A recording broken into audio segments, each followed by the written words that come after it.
السلام علیکم دوستو، میرا نام ہے اسیب شفقت اور آپ دیکھ رہے ہیں ہنسی ٹی وی۔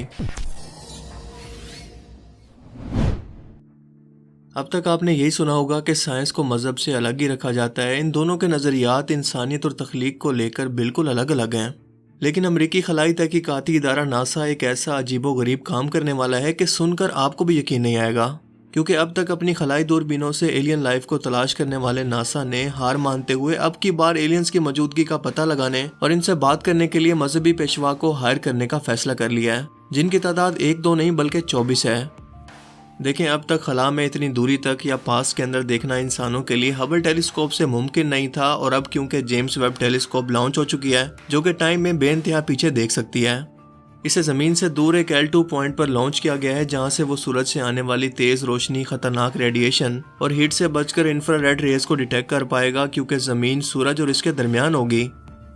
ایک طرف ہبل ٹیلیسکوپ روشنی کے صرف ویزیبل اسپیکٹرم کو ہی دیکھ پاتی تھی، جس کے اندر 7 کلرز ہوتے ہیں اور انہیں انسانی آنکھ سے بھی دیکھا جا سکتا ہے، لیکن خلا کے اندر کیونکہ ہر کام انفرا ریڈ اسپیکٹرم کے اندر ہوتا ہے اور جیمز ویب ٹیلیسکوپ اتنا سینسیٹیو ہے کہ چھوٹے سے چھوٹے اسپیکٹرم کو ڈیٹیکٹ کر کے خلا میں ہونے والے ماضی کے واقعات اور حالات کو ہمیں دکھائے گا، اس ٹائم کو بھی جب ہماری اس کائنات کی شروعات ہوئی تھی۔ ناسا کو یقین ہے کہ وہ بہت جلد ایلین سے ملاقات کرنے والے ہیں، لیکن یہ ملاقات کیسی ہوگی، وہ ایلینز دکھتے کیسے ہوں گے، ان کا خدا کے بارے میں یقین کیا ہوگا، اس بارے میں اب تک ان کے مطابق انہیں کچھ نہیں پتا۔ ان مذہبی پریسٹ یا پادریوں کا یہ کام ہوگا کہ ان ایلین سے بات کر کے انہیں کرسچن مذہب کو اپنانے کے لیے قائل کریں۔ اینڈریو ڈیوس ایک پادری اس ٹیم کا حصہ ہے جو کہ مائکرو بایولوجی کے اندر سائنٹسٹ بھی ہے، جس کی اپنی کتاب 2022 کے اندر ایسٹرو بایولوجی اینڈ ریلیجن کے موضوع پر یہ بتا رہی ہے کہ خلا کے اندر زندگی کے وجود کے متعلق، یعنی ایلینز کے تصور کے متعلق ان کا مذہب یعنی کرسچینٹی کیا کہتی ہے، کیونکہ زمین واحد ایک ایسا سیارہ ہے جہاں پر زندگی موجود ہے، اور خلا میں کہیں بھی ایلینز کی موجودگی کے ثبوت ہمیں کرسچینٹی کے مذہب میں نہیں ملتے، اور خدا کے موجود ہونے کا تصور آسمانوں پر ہے، لیکن در حقیقت ناسا انہی ایلینز کے تصور کو لے کر اس خدا کی ذات کو تلاش کرنا چاہتا ہے، کیونکہ ان کے مطابق ممکن ہے کہ انسانوں سے زیادہ ایڈوانس ترین اور سمجھدار کوئی مخلوق کائنات کے اندر کہیں پر موجود ہو، کیونکہ ہماری کائنات ایسی ہے جس کے اندر اربوں خربوں گلیکسیز اور اس کے اندر موجود خربوں سٹارز اور ان کے اندر موجود گھومتے پلینٹس موجود ہیں جن کے اپنے سٹارز بھی ہیں۔ تو کیا ایسا ہو سکتا ہے کہ ان میں سے کسی ایک جگہ پر بھی زندگی کا وجود ممکن ہی نہ ہو؟ اصل میں ناسا کا مقصد مذہب کو ایک بیکورڈ سوچ یا حالات سے نکال کر ایڈوانس دور کی سوچ کے اندر شامل کرنا ہے، اور اس کا سب سے بہتر طریقہ یہی ہے کہ مذہبی پیشوا یعنی پریسٹ کو یہ سب سے پہلے منوایا جائے یا انہیں اس بات کے لیے قائل کیا جائے کہ ہاں، ہم انسان کسی خدا کی نہیں بلکہ کسی ایلین کی تخلیق ہو سکتے ہیں، اور اگر ان لوگوں کی سوچ بدل جاتی ہے تو ان کی دیکھا دیکھی ان کو فالو کرنے والے لوگوں کی سوچ آٹومیٹیکلی خود ہی بدل جائے گی۔ یہ کتنے بڑے لیول پر اور کتنی خطرناک گیم ہو رہی ہے، آپ اس کا سوچ بھی نہیں سکتے۔ بس یوں سمجھ لیں کہ قیامت کی ایک اور اہم ترین نشانی کے پورا ہونے کا وقت آ چکا ہے۔ کیسے؟ Let me explain. آپ کو یاد ہوگا کہ میں نے ایک فلم پرومیتھیس کی کہانی کو ایکسپلین کیا تھا، جس کا تھیم یہ تھا کہ انسان وقت گزرنے کے ساتھ ٹیکنالوجی میں اتنا ایڈوانس ہو جاتا ہے کہ خلا کی گہرائیوں کے اندر مختلف گلیکسیز کے اندر سفر کرنے لگتا ہے۔ اسپیس ٹریول ایک عام سا کانسیپٹ بن چکا ہوتا ہے، جس میں انسانوں کی طرح دکھنے والے روبوٹس انسانوں کی مدد کرتے ہیں، جو کہ بالکل انہی کی طرح سوچ اور خود سے فیصلہ کر سکتے ہیں، جو کہ صرف انسان کی خصوصیت ہے، مگر ان روبوٹس میں کوئی روح نہیں ہوتی جیسا کہ انسانوں میں ہے۔ یعنی یہ تاثر دیا گیا کہ انسان کا ذہین اور سمجھدار ہونا یا اس کے جسم میں روح کا موجود ہونا دراصل ایک حادثاتی اتفاق ہے۔ اگر یہ اتفاق نہ بھی ہوتا تو انسان اس سے بھی زیادہ سمجھدار اور ذہین مخلوق ہوتی۔ اگر انسان اپنے اس بنائے گئے روبوٹ کی طرح ہوتا تو بالکل امورٹل ہوتا، یعنی اسے کبھی موت نہ آتی، کبھی بیمار نہ ہوتا، یعنی خود خدا بن جاتا جسے کبھی موت نہیں آنی تھی اور اس کو کبھی کسی خدا کی ضرورت ہی نہ ہوتی۔ بیسیکلی یہ بتانے کی کوشش کی گئی کہ اللہ تعالیٰ کی اس بہترین تخلیق کے اندر بہت ساری کمی اور خامیاں موجود ہیں، جبکہ انسان کے بنائے گئے یہ روبوٹس جو بالکل انسانوں کی طرح دکھتے ہیں، اس خامی کو دور کر کے بنائے گئے ہیں، جو کہ سراسر خدا کی تخلیق اور اللہ تعالیٰ کی ذات کی توہین ہے۔ اس کے علاوہ یہی انسان اس جستجو کے اندر کہ ہم زمین پر کیسے آئے، ہمیں بنانے والا کون ہے، اور جیسے مذہب اور سائنس ہمیں ایلین لائف یا آسمانوں پر موجود کسی اور زندگی کا ثبوت دیتی ہے، کیا وہ واقعی کے اندر موجود ہے؟ اسے ڈھونڈنے کے لیے آسمانوں کی گہرائی پر پہنچ جاتے ہیں اور وہاں پر پہنچ کر ان ایلینز کو ڈھونڈ لیتے ہیں جنہوں نے حادثاتی طور پر انسانوں کو بنایا، مگر اس مخلوق کو ختم کرنے کے بعد وہ ایک نئی مخلوق کو پیدا کرنے والے تھے جو کہ نہیں ہو سکا۔ یعنی اس بات کا تصور ہی ختم کر دیا گیا ہے کہ انسان کسی خدا یا اللہ جیسی کسی ذات کی تخلیق ہے۔ جبکہ انسانوں کو پیدا کرنے والے ان ایلینز کو کس نے بنایا، اس کے لیے ہم ریفرنس کے طور پر فلم کے آخر میں حضرت عیسیٰ علیہ السلام کی پینٹنگ کو دیکھتے ہیں کہ ایک بار پھر سے انسان اسی شخصیت کو تلاش کرنے کے لیے یعنی حضرت عیسیٰ علیہ السلام کو ڈھونڈنے کے لیے نکل پڑتے ہیں، مگر آگے کیا ہوتا ہے یہ اب تک نہیں بتایا گیا، جس کا آخری پارٹ سن 2017 کے اندر ریلیز ہوا۔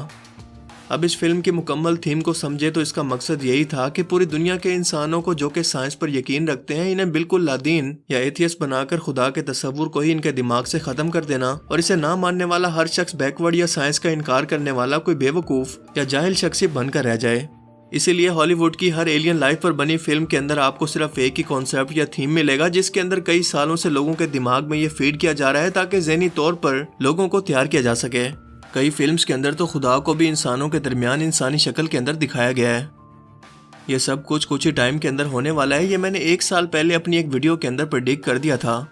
اور اب یہ ایجنڈا بڑھ کر مذہب کو بھی ٹارگٹ کر رہا ہے، یعنی وہ لوگ جو کہ کسی طرح سے خدا کی ذات پر یقین رکھتے ہوں یا کسی مذہب یا خدا کے ماننے والے ہوں، انہیں کس طرح سے لادین بنایا جائے۔ اسی مقصد کے لیے ان مذہبی پیشواؤں کو میدان میں لایا گیا ہے تاکہ اگر ان میں سے کوئی ایسا بیان دے دے جو ایلین لائف کو سپورٹ کرتا ہو تو اس مذہب کے ماننے والے ہر شخص کو بھی یہ بات ماننی ہی پڑے گی جس کی شروعات یہ کرسچینٹی سے کر رہے ہیں۔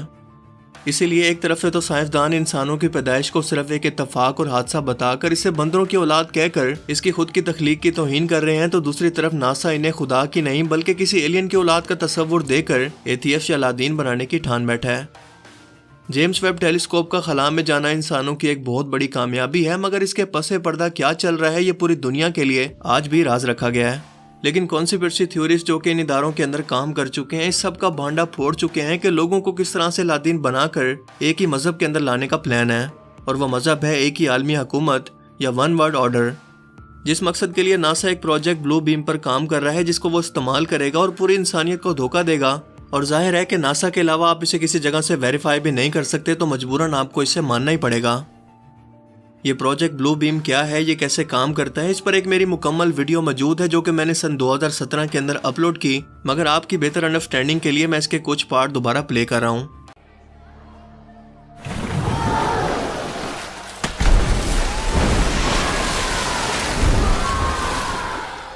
دوستو، لفظ ہولوگرافک یونانی زبان کے لفظ ہولوگراما سے نکلا ہے، جس کے معنی ہے دور سے آتا ہوا پیغام۔ دوستو، ہولوگرافک ٹیکنالوجی کا مظاہرہ ایک بند کمرے میں کیا جاتا ہے، اور اسے تیار کرنے کے لیے سب سے پہلے اس کی 3D گرافک تیار کی جاتی ہے جسے گرین سکرین کے ذریعے ایڈٹ کیا جاتا ہے۔ دراصل اس ٹیکنالوجی کے تانے بانے دجالی فتنہ اور اس کے آنے کے لیے راہ ہموار کرنے والے لوگوں سے جا ملتے ہیں، جو کہ الومناتی اور فری میسن جیسی خفیہ تنظیمیں ہیں، جن کا مقصد دنیا میں ون ورلڈ آرڈر لانا ہے، یعنی کہ ایک ہی مذہب کی حکمرانی جو کہ شیطانی مذہب ہے، اور پوری دنیا پر یہودی غلامی کو مسلط کرنا ہے، اور آنے والے سب سے بڑے اسلامی فتنہ یعنی دجالی فتنہ کے لیے تمام راہیں ہموار کرنا ہے۔ دوستو، حقیقت یہ ہے کہ امریکی، کینیڈین اور اسرائیلی حکومت نے باہمی تعاون سے اسکائی گرافی کے لیے لیزر سیٹلائٹ تیار کی ہیں، اور انہیں پہلے چھوٹے لیول پر تجربات کے ذریعے آزمایا گیا، اور پھر ہولوگرافک لیزر سیٹلائٹ تیار کیے گئے جو خلا سے مختلف زاویوں سے ہولوگرافک ٹیکنالوجی کی لہریں زمین پر بھیجتے ہیں۔ یہ سیٹلائٹ زمین سے 60 میل کی اونچائی پر ہوتی ہیں، جو خلا کے ایک مخصوص حصے میں جہاں ان کو دکھانا مقصود ہو ایک ایسی حقیقی منظر پیش کرتی ہیں کہ جیسے وہ حقیقت میں سامنے موجود ہو۔ اس منظر کو دکھانے سے پہلے خلا میں سوڈیم کی ایک تہ بچھائی جاتی ہے جو کہ بلندی سے آتی ہوئی ہولوگرافک لہروں کو گرافک سین میں بدل دیتی ہے، بالکل ایسے ہی جیسے ڈش اینٹینا کے سگنل کو ٹی وی اسکرین میں بدلا جاتا ہے۔ لہٰذا جب خلا سے سیٹلائٹ پر ہولوگرافک لہریں بھیجی جاتی ہیں تو یہ سوڈیم کی تہ سے ٹکرا کر زمین پر ایک اسکرین کا منظر پیش کرتی ہیں، اور ایک ایسا نظارہ پیش کرتی ہیں جو اس قدر حقیقی ہوتا ہے کہ انسان دنگ رہ جاتا ہے۔ اس ٹیکنالوجی کی کامیابی کے بعد امریکی ادارہ ناسا اس کے ایک مزید جدید حصے پر کام کر رہا ہے جسے ہولوگرافک پینٹ ٹیکنالوجی کہا جائے گا۔ اس ٹیکنالوجی کے ذریعے خلا سے ہولوگرافک پینٹ کی شعاؤں کو زمین کی طرف بھیج کر کسی بھی مخصوص شہر کی شکل و صورت کو مکمل طور پر بدلا جا سکے گا۔ مثلاً ہم دیکھیں گے کہ جہاں پہلے ایک خوبصورت شہر آباد تھا وہ سیاہ اور آتش زدہ ہو چکا ہے، آسمان پر عجیب و غریب شکلیں اور کیڑے مکوڑے تیر رہے ہیں، فضا بھی تبدیل ہو رہی ہے، وہاں موجود ندیاں نالے جہاں سے پہلے ٹھنڈا اور شفاف پانی دکھائی دیتا تھا وہاں اب کھولتے ہوئے ندی نالے اور اٹھتے ہوئے آگ کے بلبلے نظر آ رہے ہیں، جبکہ حقیقت میں وہ نہر ٹھنڈا پانی ہوگی جسے ہولوگرافک پینٹ کے ذریعے آگ میں بدلا ہوا دکھایا جائے گا، مگر در حقیقت وہ پانی ہی ہوگا، مگر ہماری نظر کا دھوکہ ہوگا۔ یہ ہماری نظر کا دھوکہ ہی ہوگا جو کہ ٹھنڈے اور صاف پانی کو آگ کی ندی اور آگ کا لاوا دکھائے گا۔ دوستو، یہاں ہمیں نبی کریم صلی اللہ علیہ وآلہ وسلم کی وہ مبارک حدیث مد نظر رکھنی چاہیے جس میں حضرت حذیفہ سے روایت ہے کہ حضور اکرم صلی اللہ علیہ وسلم نے فرمایا کہ مجھے دجال سے بھی زیادہ اس بات کا علم ہے کہ اس کے ساتھ کیا کیا چیزیں ہوں گی۔ آپ نے فرمایا اس کے ساتھ 2 نہریں جاری ہوں گی، اس میں ایک سفید پانی کی جبکہ دوسری بھڑکتی ہوئی آگ کی ہوگی۔ اگر کوئی شخص وہ زمانہ پائے تو اسے چاہیے کہ وہ اس بھڑکتی ہوئی آگ والی نہر میں غوطہ لگا دے اور اس سے پیے، کیونکہ وہ ٹھنڈا پانی ہوگا، اور یہ سب اسی سپیس ہولوگرافک 7D ٹیکنالوجی کے ذریعے ممکن ہوگا۔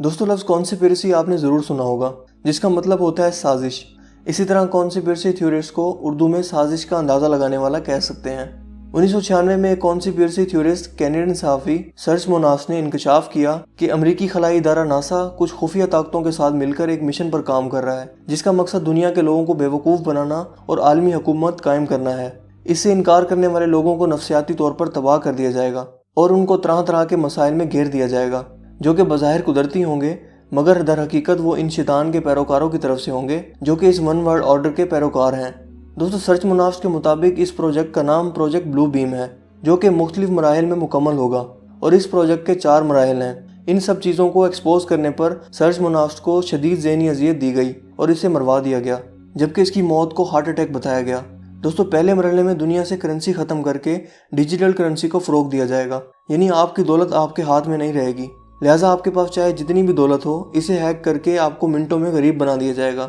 اور اپنے معاشرے کے لیے ناکارہ کر کے اپنے معاشرے کا حصہ بنایا جائے گا، جو کہ آج یقیناً مکمل ہو چکا ہے، کیونکہ نوٹس کا اور کرنسی کا وجود مکمل طور پر ختم ہوتا جا رہا ہے، جس کی جگہ ڈیبٹ کارڈ اور کریڈٹ کارڈ نے لے لی ہے، اور اس کا مظاہرہ ہم آج کے دور میں عملی طور پر بھی دیکھتے ہیں۔ دوستو اس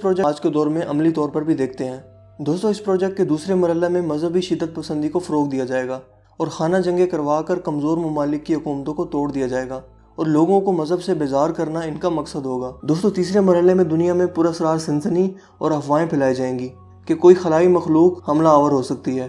یوں سنسنی پھیلا کر لوگوں کو نفسیاتی خوف میں مبتلا کیا جائے گا اور انہیں اس طرح سے اپنی نئی گورنمنٹ میں شامل کروایا جائے گا جسے وہ یقیناً فوری طور پر ایکسیپٹ کر لیں گے۔ اور دوستو آخری مرحلے میں اسپیس شو یا اسکائی گرافی کے مظاہرے دکھائے جائیں گے، جو کہ اسی ہولوگرافک ٹیکنالوجی کی مدد سے ممکن ہوگا، جس کا ذکر ہم نے اوپر کیا ہے۔ اس مرحلے کے بھی 2 اہم مراحل ہوں گے، جس میں پہلے مرحلے میں اس پیشن گوئی کو سچ کیا جائے گا جو ہر مذہب نے آخری زمانے کے متعلق ان کے پیروکاروں کو دی ہیں، یعنی کہ عیسیٰ علیہ السلام کی آمد، عیسائیوں کے مطابق یسوع مسیح، اور ہندوؤں کے مطابق آخری اوتار، جو کہ آخری زمانے میں آسمان سے اتریں گے۔ دوستو پوری دنیا میں اس آخری مرحلے تک ایسے حالات پیدا کر دیے جائیں گے جس کا ذکر حضرت عیسیٰ علیہ السلام کی آمد سے قبل کیا گیا تھا، لہٰذا ایک دن اچانک امام مہدی ایک عمارت پر ان کے منتظر ہوں گے اور آسمان سے ایک سیڑھی رونما ہوگی، جس سے ایک خوبصورت نوجوان آسمان سے زمین کی طرف آئے گا، جس کے ارد گرد جھومتے ہوئے بادل ہوں گے، اور وہ بہت جاذب نظر شخصیت کا مالک ہوگا۔ وہ ایک عمارت پر اترے گا تو لوگ اسے عیسیٰ علیہ السلام، یسوع مسیح یا آخری اوتار سمجھ لیں گے، جبکہ در حقیقت وہ صرف ایک ہولوگرافک ٹیکنالوجی کا دھوکہ ہوگا جو ایک عمارت پر اپنی کاریگری کا نمونہ پیش کرے گا۔ اس کے بعد اس عمارت سے ایک اصلی نوجوان کو نکالا جائے گا جس کے پاس ہر مذہب کی تعلیم اور عمدہ تربیت ہوگی۔ پوری دنیا کے لوگ اس کے سحر میں مبتلا ہو جائیں گے اور وہ خود کو مسیح بتائے گا، لیکن دوستو در حقیقت وہ عیسیٰ علیہ السلام کی آمد سے قبل پوری دنیا کو گمراہ کرنے والا یہودی شیطان ہوگا، تاکہ جب تک اصلی عیسیٰ علیہ السلام آئیں ان کو زیادہ وقت اپنے آپ کو سچ ثابت کرنے میں گزر جائے اور دجال اور شیطان کے خلاف وہ کوئی مؤثر کارروائی نہ کر سکیں۔ اس کے علاوہ ہم دیکھیں گے کہ اس ٹیکنالوجی کی مدد سے آسمان پر فرشتوں کے شہر آباد ہیں اور خدا آسمان سے لوگوں سے ان کی زبان میں مخاطب ہو رہا ہے۔ اور آج وہ ٹائم آ چکا ہے کہ یہ کھیل اگلے مرحلے کے اندر داخل ہو چکا ہے۔ انسان بالکل فلمز کی طرح خلائی سفر کے لیے تیار بھی ہو چکا ہے، ہولوگرافک ٹیکنالوجی بھی ایڈوانس ہو چکی ہے، اور ایلینز کو حقیقی معنوں کے اندر دنیا سے متعارف کروا کر بس ایک عالمی حکومت کا تصور دینا بھی باقی ہے۔ اللہ کے رسول صلی اللہ علیہ وآلہ وسلم نے فرمایا تھا کہ قیامت سے پہلے فتنے بارش کے قطروں کی طرح تمہارے گھروں میں داخل ہو جائیں گے، یعنی یہاں سے وہاں سے دائیں بائیں ہر جگہ سے حملہ کریں گے، اور یہ بھی کہ ان فتنوں کے دور کے اندر دین پر قائم رہنا بالکل ایسے ہوگا جیسے جلتے ہوئے کوئلے کو کوئی شخص اپنے ہاتھ پر رکھ لے۔ یقیناً یہ وہی دور ہے اور اللہ کے رسول صلی اللہ علیہ وآلہ وسلم نے بالکل سچ فرمایا۔ لیکن خوشخبری یہ ہے کہ مومن لوگ کبھی بھی اس دھوکے اور بہکاوے کا حصہ نہیں بنیں گے۔ اللہ تعالیٰ ان کے لیے ہمیشہ خبردار کرنے والے لوگ ہمیشہ بھیجتا رہے گا، کیونکہ ایک چال تو وہ ہے جو کہ دشمن چلتے ہیں اور ایک تدبیر وہ ہے جو کہ اللہ تعالیٰ فرماتے ہیں۔ بے شک وہ سب سے بہتر تدبیر فرمانے والا ہے۔ باقی آپ اس بارے میں کیا سوچتے ہیں؟ اپنی قیمتی رائے کا اظہار کمنٹ سیکشن میں ضرور کریں۔ اب میں ملوں گا آپ سے ایک ایسی ہی نئی انٹرسٹنگ ویڈیو میں، تب تک کے لیے اپنا بہت سا خیال رکھیے گا۔ Thanks for watching this video. اللہ حافظ۔